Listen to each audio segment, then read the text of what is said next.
अनुराग भदौरिया, मलुक नागर अपनी अपनी जगह पर आ जाए। मिडिल ऑर्डर की तरफ से किस तरह की बैटिंग की जाती है, स्कोर अपनी अपनी बढ़ाइएगा, क्या कीजिएगा। लेकिन उससे पहले कोई ऐसा है जो अपने गमछे को बदलना चाहता है? अभी नहीं। ये देखो, ये बुलाना शुरू। किधर आइए, एक है उधर। कौन सा लेना है? लाल। बेटा क्या गमछा लेना बताओ। हाय, ब्लू। ब्लू इधर है, ब्लू इधर है। एक लाल एक ब्लू। चलिए जल्दी जल्दी लेकर अपनी अपनी जगह पर बैठ जाइए, जिसके बाद हम सेकेंड राउंड का जो डिबेट का हिस्सा है वो शुरू करेंगे। 1 2 3 4 5 ब्लू। चलिए शुरू करते हैं। मलुक नागर जी, इस विषय पर बोलने का आपका 2 मिनट का समय शुरू होता है अब। देखिए अंजना जी, जो बात हो रही है कि बुलडोजर मकानों को ढा रहे हैं, ये सोचना पड़ेगा जो पहले बुलडोजर से कार्रवाई हुई, जो माननीय सुप्रीम कोर्ट का आदेश आया, और जो किसी भी गुनाह पे, किसी भी अपराधी पे उसके घर को अगर डेमोलिश करते हैं, बुलडोजर अगर जाता है, तो कानूनी पक्ष राजनीति से ऊपर उठ के सोचा जाएगा। अगर किसी ने गुनाह किया है और उसका मकान लीगलाइज है हर दृष्टि से, तो उसको नहीं ढाया जाना चाहिए। हम इसके पक्षधर हैं, कानून भी इसका पक्षधर है, संविधान के अनुसार है, सुप्रीम कोर्ट के ऑर्डर के अनुसार है। और अगर किसी ने अपराध किया है और उसका घर सरकारी जमीन पे बना है, किसी की जमीन पर कब्जा करके बना है, उसका नक्शा पास नहीं कराया है, और इस तरफ अगर सरकार का ध्यान चला गया है, जो 147 करोड़ लोग हैं, लाखों कस्बे गांव हैं, उन पे अगर पहले ध्यान नहीं गया था, तो जो लोग कहते हैं कि पहले क्यों डेमोलिशन नहीं हुआ था, तो उधर ध्यान अगर गया और अगर डेमोलिशन हुआ तो वो हम उसके पक्षधर हैं, वो जायज हैं। और जो सो कॉल्ड इंडिया गठबंधन की पार्टियां खड़ी हो जाती हैं कि गलत हो गया, ये हो गया। पिछले दिनों बरेली की घटना है, सनातन धर्म की आड़ में कुछ गुंडों ने वहां पे एक हीरोइन दिशा पटानी के घर पे गोली चलाने का काम करा। सरकार ने उसको नहीं बख्शा, उनका एनकाउंटर किया। वो टेलीविजन पर रोया कि मैं यूपी में नहीं आऊंगा। ऐसी स्थिति में अगर किसी भी जाति और धर्म के लोग हैं, चाहे हिंदू हैं, चाहे इस्लाम के हैं, चाहे इसके अपने बौद्ध धर्म के हैं, चाहे किसी भी धर्म के हैं, अगर कोई कानून तोड़ेगा तो उसको इससे भुगतना ही पड़ेगा। और ये लोग तो पाकिस्तान में हमारी क्रिकेट की टीम जैसे युद्ध में ठोका, 3 बार हरा के ठोक के आई, उसके भी जो कैप्टन से उल्टे सीधे सवाल पूछ रहे हैं, इनका तो कहना ही क्या है। समय समाप्त हुआ। मिडिल ऑर्डर ने पारी संभाली है। अब आप इस तरफ से अनुराग भदौरिया जी, आपका इस विषय पर बोलने का 2 मिनट का समय शुरू होता है अब। देखिए, देश संविधान और न्यायपालिका से चलता है, देश बुलडोजर से नहीं चलता। अगर बुलडोजर से देश चलना है तो आप संविधान न्यायपालिका बंद कर दीजिए। अगर बुलडोजर से न्याय मिलने लगेगा, कि बुलडोजर कभी न्याय का प्रतीक नहीं हो सकता। इस देश के अंदर में बुलडोजर न्याय का प्रतीक मतलब क्या होता है? तानाशाही। ये माहौल आप कैसा बनाना चाहते हैं समाज के अंदर में? देश में माननीय सर्वोच्च न्यायालय ने बिल्कुल साफ साफ बोला है। सर्वोच्च न्यायालय ने आपको आदेश दिया है कि आप किसी का मकान बिना उसकी इंक्वायरी के, बिना उसको नोटिस दिए नहीं गिरा सकते, और किसी ने अगर गलती की है तो सामूहिक दंड नहीं दे सकते। अगर मैं गलती करता हूं तो मेरे बच्चों को क्यों आप रोड पे लाके खड़ा कर देंगे? बताइए, उसकी पत्नी की क्या गलती है?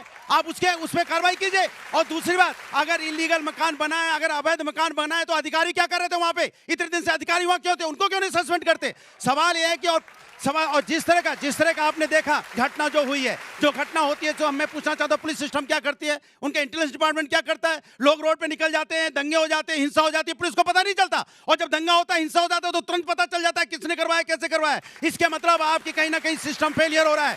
मैं कह रहा हूं, कोई आई लव यू मोहम्मद बोले, आई लव मोहम्मद बोले, आई लव महादेव बोले, बिल्कुल बोले, जिनको बोलना है बोलना चाहिए। सभी समुदाय के लोग अपने अपने आराध्य को प्यार करते हैं और करना भी चाहिए, लेकिन उससे भी ऊपर एक धर्म होता है जिसको बोलता है आई लव इंडिया।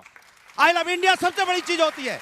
और आई लव इंडिया को मानते हुए आप लोग को सबको एक दूसरे से सम्मान करने की जरूरत है। लेकिन पुलिस क्या करती है, सिस्टम क्या करता है? ये नफरत फैलाने की बात कोशिश करते हो क्या? एक दूसरे को बैठा के समस्या का समाधान नहीं कर सकते? आपकी जिम्मेदारी होती है समस्या का समाधान करना। हिंदुस्तान जाना इसलिए जाता है, विश्व में क्यों हमारी पहचान है कि हमारे एकता में एकता है। यहाँ हिंदू मुस्लिम सिख ईसाई एक साथ एक समाज में रहते हैं। हम ईद भी मनाते हैं, होली भी मनाते हैं, दिवाली भी मनाते हैं, हम यहाँ क्रिसमस भी मनाते हैं, यही तो गुरु नानक जयंती भी मनाते हैं, यही तो हमारी खूबसूरती है। इसी को खत्म करना चाहते हो? के अंदर में आप नफरत की आग लगाना चाहते हो? हमारा संविधान बनाने वाले लोगों ने तो इसी तरह से बनाया था, धर्मनिरपेक्ष बनाया था, धर्मनिरपेक्ष संविधान था। तो क्या हम अपने संविधान को भूल जाएं? संविधान को मानने वाले लोग कभी नफरत की राजनीति नहीं करेंगे। देश में विकास की राजनीति होनी चाहिए और आगे ले जाने की बात होनी चाहिए। समाप्त हुआ। जबरदस्त, दोनों ने बहुत अच्छी पारी खेली। अपनी जगह पर रहिए, कुछ पूछना है? उन्होंने आंशिक रूप से मलूक नागर जी ने जवाब देने की कोशिश की है। जो सवाल मैं अब पूछने वाला हूं वो ये है कि अभी बरेली का है उदाहरण जिसके परिप्रेक्ष्य में ये चर्चा हो रही है कि एक मजार के बगल में 2 मंजिला पूरा शॉपिंग कॉम्प्लेक्स बहुत दिनों से चल रहा था। अगर वो बंदा दंगे में शामिल नहीं होता या कोई अपराध नहीं करता तो कब तक चलता रहता वो? मलूक जी कहेंगे क्वेश्चन पास। देखिए 1947 से 60 साल के करीब कांग्रेस ने राज करा और उसके बाद सो कॉल्ड इंडिया गठबंधन की पार्टियों ने करा।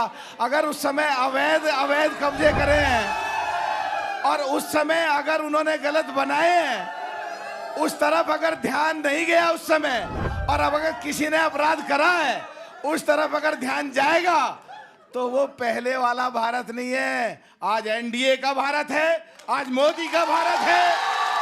आज हम इकोनॉमी में पाकिस्तान को ठोक के मारते हैं, युद्ध में ठोक के मारते हैं और खेल में भी पाकिस्तान को ठोक के मारते हैं।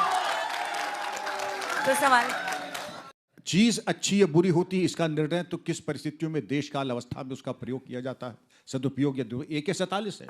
अगर राष्ट्र विरोधी तत्व के ऊपर, गैंग रेपिस्ट के ऊपर इस्तेमाल होगा, मैं समझता हूं सही इस्तेमाल हो रहा है। वही बुलडोजर अगर आपके अतिक्रमण के ऊपर शासकीय वन विभाग की बेशकीमती जमीन पे जो छाती मूंग दल रहे हैं, अगर कानून की परिधि में रहते हुए अगर उसको अतिक्रमण को हटाया जा रहा है तो क्या वो उचित है या अनुचित है? बिल्कुल सही कह रहे हैं आप। अगर कोई अवैध रूप से कब्जा कर रहा है, अगर कोई अवैध रूप से कब्जा कर रहा है तो बिल्कुल उस पर चलना चाहिए। लेकिन आप ऐसे तो नहीं चला देंगे कि अचानक आपको पता चला आज कोई घटना घटी और आपने कोई इंक्वायरी नहीं की और बुलडोजर चला दिया। ऐसे तो नहीं होगा ना सर। दूसरा, हमारे साथी कह रहे थे बार बार इन्होंने क्रिकेट का नाम लिया।